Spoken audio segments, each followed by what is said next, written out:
Can Tears of the Kingdom save the dying Nintendo Switch?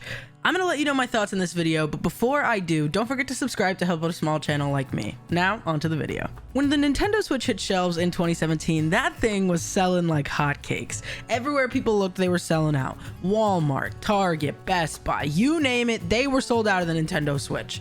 Everyone wanted to get their hands on this thing because of its innovative dual play feature, where you could play on the go in handheld mode and docked on a TV. This was the first time a gaming console had accomplished something so novel, and as such, the thing was a huge success. Top 3 selling game console of all time with 122 million copies sold.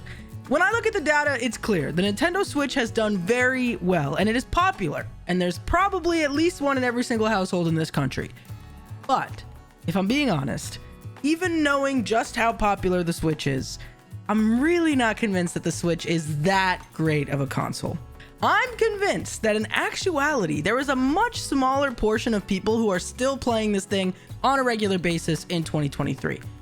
I mean, if you're not under the age of 14 or a Nintendo adult, like a Disney adult, but for Nintendo, then I would be willing to bet every last dollar in my bank account that you have found yourself in the exact same position that I am in with my Switch.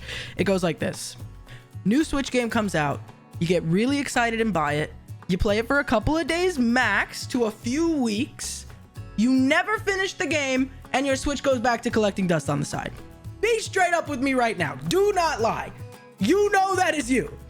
Look, we all grew up loving Nintendo, and for many of you watching this video, I'm sure Nintendo was the reason you got into gaming. We all want to love this company. We all want to pick up our Switch and play it. When you compare the Switch to all the games I have ready to go on Steam on my PC, or looking at the catalog of exclusives on my roommate's PS5, the Nintendo Switch library just begins to fall flat and feel lackluster. And by now, as I mentioned before, most people who would want a Nintendo Switch have a Nintendo Switch already, and sales have continued to drop as the years have continued to pass. I mean, it's been 6 years since Nintendo has released a new console, and people have been wondering since like 2020 if Nintendo was ever going to release the rumored Switch Pro, because from launch, people were upset with the specs backing the Nintendo Switch. And if people were unhappy with 720p in 2017, just imagine how much worse it feels in 2023, where at the very least, 2K feels more and more like the standard lately. With all of the info I've mentioned before, it really feels like the Nintendo Switch is on the last of its legs. At least before, I would still be able to convince myself to actually buy a new Nintendo game when one dropped, but after releases like Switch Sports were a complete letdown, I can't even bring myself to pick up new Nintendo games at launch anymore, because I know I'm not actually going to play them. I feel like Nintendo can feel this shift in its players too, because they've even started offering vouchers where you can pay $100 and receive any 2 Nintendo games of your choice. And before you think, oh, they're probably just offering cheaper games or older games that nobody wants anymore, nope!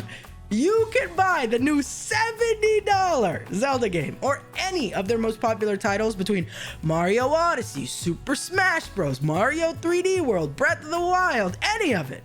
This coming from the company that notoriously never discounts their games, and they always stay at $60.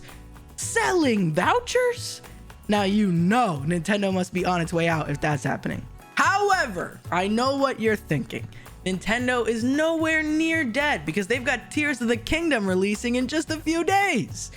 Well, my friends, it looks like we've reached the part where I name drop the title of the video, because the only thing I'm left wondering is, can Tears of the Kingdom save the Nintendo Switch? Now, honestly, I don't think so. Here's what I do think it can do though. I think it can buy Nintendo enough time to finally, after 6 long years, announce that their next new console will be dropping. But I do not think that console will be slated to release for at least 3 more years. Many people have said that they feel like Tears of the Kingdom is going to be the last big release the Switch gets, and I do think that's true. I think by the time it's time for a new Zelda game to release, Nintendo will do exactly as they did before with the Switch and launch a new console with basically just one Zelda game out and playable. Tears of the Kingdom will surely keep Nintendo fans busy long enough for people to stay entertained, and by the time people are bored again, Nintendo will swiftly tease a new console during a Nintendo Direct, and the cycle will start anew. Sure, Tears of the Kingdom will probably help Nintendo sell a few more OLED Switches before the end of its console lifespan. Breath of the Wild will probably see a bump in sales as well. Maybe even some classics like Mario Kart or Animal Crossing will even see some sales for folks who finally are pulling the trigger on the Nintendo Switch after sleeping under a rock for the past 6 years. But ultimately, I do not think that a Zelda game alone can revive the Nintendo Switch enough to extend its shelf life any longer than it's meant to be, despite what Nintendo may have thought in the past.